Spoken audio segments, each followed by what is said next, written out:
Bienvenue pour cette lecture des énergies de la semaine, le tarot qui nous parle de nous-mêmes. Et mon intention avec ce tirage de tarot que je vous propose aujourd'hui, c'est comme toujours que cela vous tende un miroir qui vous aide à plus de lucidité, qui permettent plus de responsabilité, qui permettent plus de maîtrise de votre propre vie. Vous savez, on est tellement facilement hijacké par des parties de nous qui ont été blessées, qui ont été faussées par le traumatisme, par la négligence, puis qui ont trouvé des manières de s'adapter, des manières de faire face, des manières de soulager la souffrance, qui nous privent d'une partie de notre pouvoir, qui nous privent d'une partie de notre dignité, qui nous privent d'une partie de notre autorité sur nous-mêmes.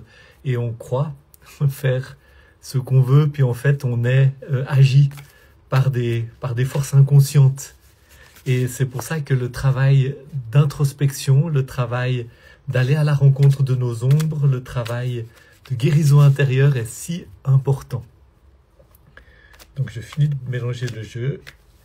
C'est toujours mon but en faisant ces lectures de tarot, c'est de vous aider à vous tourner vers ce monde intérieur de manière à mieux vous connaître, afin de récupérer votre pouvoir et votre volonté, votre capacité de vouloir et d'agir d'une manière qui soit alignée avec qui vous êtes au plus profond de vous-même, et pas seulement qui vous êtes devenu pour tenter de vous adapter aux difficultés de la vie, aux blessures, aux traumatismes.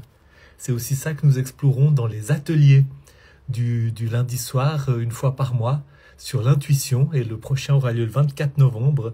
Et c'est vraiment ce travail d'aller s'ouvrir à l'écoute de ce monde intérieur pour s'aligner. Je vais tirer la première carte. J'ai coupé le jeu. Voilà. Carte magnifique, une carte qui parle d'alignement, le soleil. Le soleil dans le Rider-Waite a une qualité très particulière parce qu'il y a cette image un peu énigmatique de cet enfant couronné de fleurs, monté sur un cheval blanc, qui tient un drapeau qui a un signe de victoire, qui est éclairé par les rayons de ce soleil. Cet enfant, c'est l'enfant divin. Vous savez, quand on fait un travail d'introspection et de guérison intérieure, eh bien, la majeure partie de ce travail, c'est d'aller à la rencontre des parties de nous qui ont été exilées. Je m'explique. Quand nous vivons des expériences traumatisantes, que ce soit en tant que petit enfant, en tant qu'adolescent et en tant qu'adulte, c'est la même chose. Quand nous vivons des expériences traumatisantes, très souvent, nous n'avons pas les ressources pour faire face à ces expériences, nous n'avons pas les ressources à l'intérieur de nous et il n'y a pas autour de nous le soutien dont nous avions besoin. Donc il y a des choses tellement dures que nous dissocions. C'est un mécanisme de survie, c'est un mécanisme très utile qui nous permet de continuer la route. Nous dissocions, c'est-à-dire nous mettons le couvercle, nous repoussons au plus profond de nous des expériences dont nous ne savons pas quoi faire. C'est comme si on ouvrait un petit frigo à l'intérieur de nous-mêmes, un petit congélateur, et on met dedans une expérience pour qu'elle congèle, qu'on n'ait plus besoin de sentir la peine extrême qui est associée à cette expérience, ou la confusion, ou la honte, ou la culpabilité, ou la haine, ou la colère, toutes sortes d'émotions dont nous ne savons simplement pas quoi faire. Et voilà, il y a en nous plein de petits congélateurs qui abritent des expériences. Et bien sûr, plus les expériences sont précoces, plus elles sont exilées loin, et plus en même temps, elles nous ont marqués. Il y a beaucoup de ces exilés qui ont eu lieu pendant l'enfance. Mais il y a aussi des choses qui viennent de l'adolescence ou qui viennent même de l'âge adulte, des expériences qu'on n'a pas pu digérer, qu'on n'a pas pu alchimiser, qu'on n'a pas pu intégrer, on peut dire. Et le problème de tous ces petits frigos, c'est que plus il y en a, plus ça prend de l'énergie. Il faut de l'énergie pour maintenir ces frigos en marche. Et chaque fois que je vais à la rencontre d'une expérience que j'ai exilée et que je mets au service par exemple, de l'enfant que j'étais alors, les ressources d'adulte que j'ai acquises maintenant, pour aller rencontrer, par exemple, une expérience qui a été marquée par beaucoup de honte. Et puis il y a une partie de moi qui a dit, mais tout sauf subir cette honte, si je ressens cette honte, je vais mourir. Je peux aller à la rencontre de cette honte et puis l'accueillir, puis lui faire de la place, puis lui donner ma compassion, lui donner mon respect, lui donner ma présence, l'écouter et enclencher ce processus qui va aboutir à l'intégration, à l'accueil, à l'alchimisation de cette expérience. Et là, il n'y a plus besoin du frigo et il y a toute une partie de mon énergie vitale qui m'est rendue parce qu'il n'y a plus besoin d'alimenter en énergie ce frigo. Il n'a plus de raison d'être. Et il y a une partie de moi que j'ai récupérée.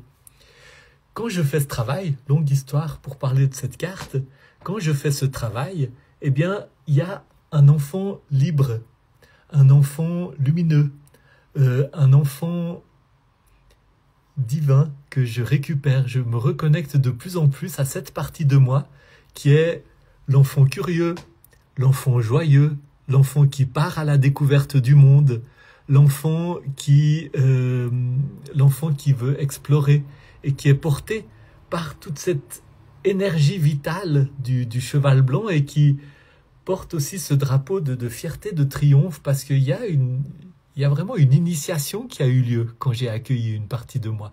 Il y a une initiation, j'ai grandi, j'ai mûri, je suis plus moi-même. Voilà. Cette carte parle de ça.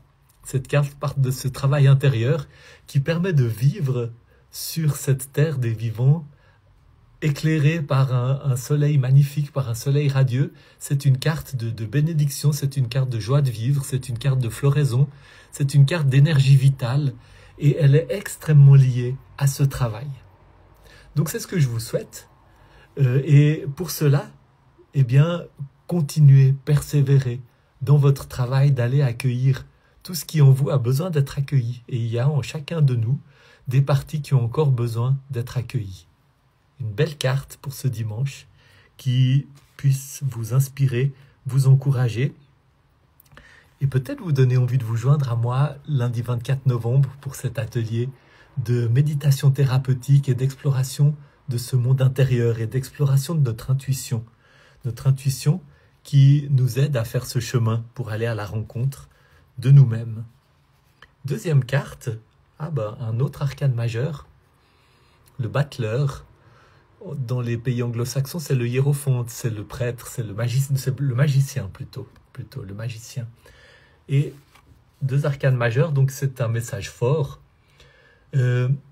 Cet enfant qui, parce que j'ai fait le travail d'accueil et de guérison, je suis rentré en contact avec cet enfant divin, avec cet enfant lumineux, avec cette partie de moi lumineuse, curieuse, pleine d'énergie vitale, eh bien, cet arcane est une autre image de cet enfant, de cette manière d'être au monde dans laquelle je suis là pour explorer toutes les leçons que le monde présente, que le monde met sur la table devant moi. Ce magicien, c'est le chiffre 1, c'est le chiffre du début du chemin, c'est le chiffre de l'ouverture à tous les possibles. Hein. C'est le premier arcane majeur, c'est l'arcane numéro 1, vous voyez le petit 1 ici. Il est là, il a devant lui une table sur laquelle il y a l'univers à explorer, l'univers symbolisé par le denier qui parle de la terre, la coupe qui parle de l'eau, l'épée qui parle de l'air et le bâton qui parle du feu. Il est là pour explorer toutes les beautés de la matière. Il est là pour explorer le monde des émotions, des relations.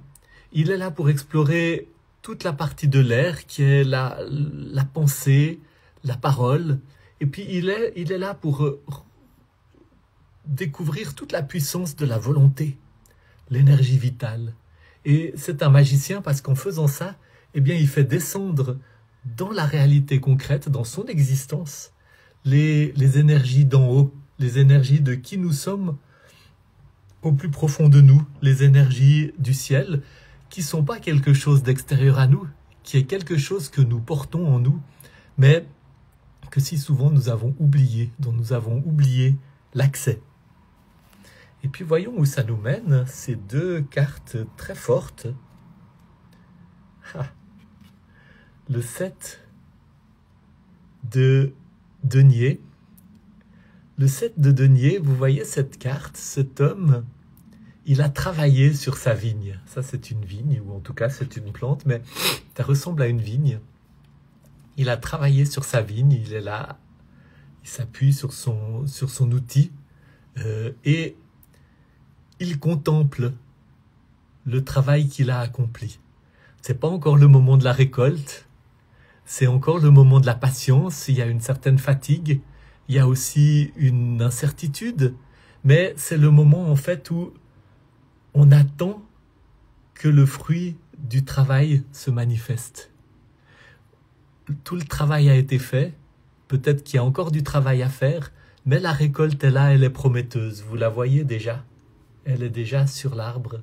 Et eh bien, je pense que c'est, après tout ce que j'ai dit, le travail c'est ça, le travail c'est d'aller à la rencontre de nos parties, c'est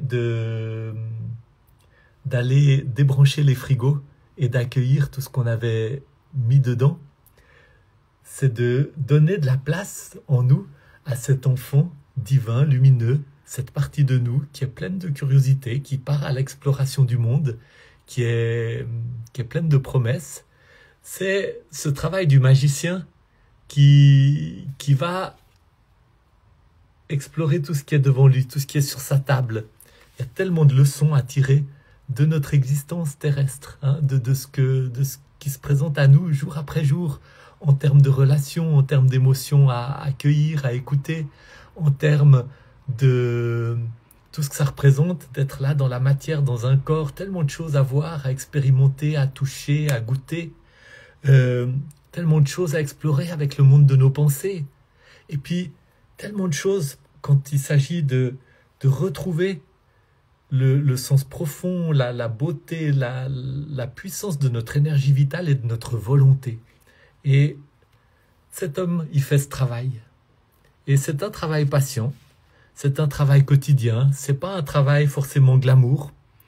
Autant ici, on a des choses qui sont assez magnifiques, assez exaltantes, autant ici, on est dans le jour après jour, le labeur, il faut aller creuser la terre, ça prend du temps, ça pousse lentement. Quand vous regardez la vigne pousser, vous ne voyez pas qu'elle pousse, ça prend des jours et les changements s'observent sur la durée. Mais en même temps, le fruit de ce travail ne va pas manquer, le fruit de ce travail ne va pas décevoir. Le temps de la patience est un temps qui a énormément de beauté, de sens et d'importance. Donc c'est ce que je vous souhaite à vous toutes et tous qui m'avez écouté, c'est d'avancer dans ce travail magnifique. Ce travail, c'est sculpter votre vie. C'est sculpter votre vie pour qu'elle soit de plus en plus à l'image de cet élément lumineux, transcendant, que nous portons chacune et chacun en nous. Bon dimanche à toutes et tous.